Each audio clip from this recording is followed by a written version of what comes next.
दिन की शुरुआत में पहली खबर की ओर रुख करेंगे। लखनऊ अग्निकांड से जुड़ा है हमारा पहला खबर। जी हाँ, लखनऊ में दर्दनाक हादसा सामने आया है। उत्तर प्रदेश की राजधानी लखनऊ में हुए भीषण अग्निकांड ने एक बार फिर शहरी इमारतों की सुरक्षा व्यवस्था पर गंभीर सवाल खड़े कर दिए हैं। शुरुआती जांच में सामने आया है कि जिस कॉम्प्लेक्स में आग लगी वहां सुरक्षा मानकों की भारी अनदेखी की गई थी। जी हाँ, इसका एक ही प्रवेश और निकास मार्ग था। वहां पर सक्रिय गलियां थी, यानी कि पतली गलियां थी। ऊपर लोग एसी के एग्जॉस्ट और पर्याप्त वेंटिलेशन की कमी ने आग को और अधिक घातक बना दिया। इस दर्दनाक हादसे में 15 लोगों की जान चली गई, जबकि कई अन्य लोग गंभीर रूप से झुलस गए हैं। जी हाँ, इसके अलावा मैं ये भी बता दूं कि प्रत्यक्षदर्शी जो वहाँ पे मौजूद थे, उनके अनुसार आग लगने के बाद कुछ ही मिनटों में पूरा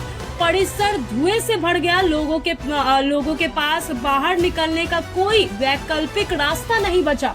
इमारतें में मौजूदा अधिकांश लोग एक ही सीढ़ी और एकमात्र निकास द्वार की ओर भाग रहे थे, लेकिन धुएं और अफरा तफरी के कारण कई लोग फंस गए। बचाव दल के पहुंचने तक स्थिति बेहद भयावह हो चुकी थी। जांच एजेंसियों का मानना है कि इमारत के डिजाइन में गंभीर खामियां थी।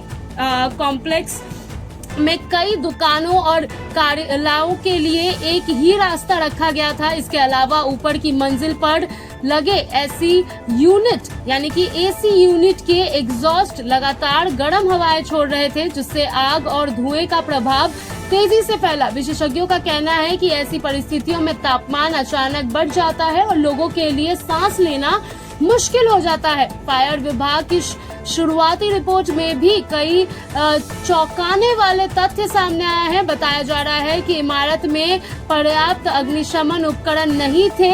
जहां कुछ उपकरण मौजूद थे भी वहां उनका रखरखाव नहीं किया गया था। कई फायर एक्सटिंग्विशर या तो एक्सप्रेस को हो चुकी थी या फिर किसी काम करने की स्थिति में नहीं थी। इसके अलावा आपातकालीन निकास योजना और फायर अलार्म सिस्टम भी प्रभावित रूप से संचालित नहीं हो रहा था। वहां पे हादसे के समय कॉम्प्लेक्स में भारी संख्या में लोग मौजूद थे। आग लगते ही बिजली आपूर्ति बाधित हो गई, जिससे अंधेरा फैल गया और लोगों में दहशत बढ़ गई। धुआं के कारण कई लोग बेहोश हो गए और बाहर निकलने से पहले ही उनकी मौत हो चुकी थी। डॉक्टर के अनुसार अधिकांश मौत आग की लपटों से नहीं बल्कि दम घुटने और जहरीली धुओं के कारण हुआ था। स्थानीय लोगों ने आरोप लगाया कि कॉम्प्लेक्स में लंबे समय से सुरक्षा नियमों की अनदेखा की थी। कई बार पार्किंग, अवैध निर्माण और आपातकालीन रास्तों में बाधा को लेकर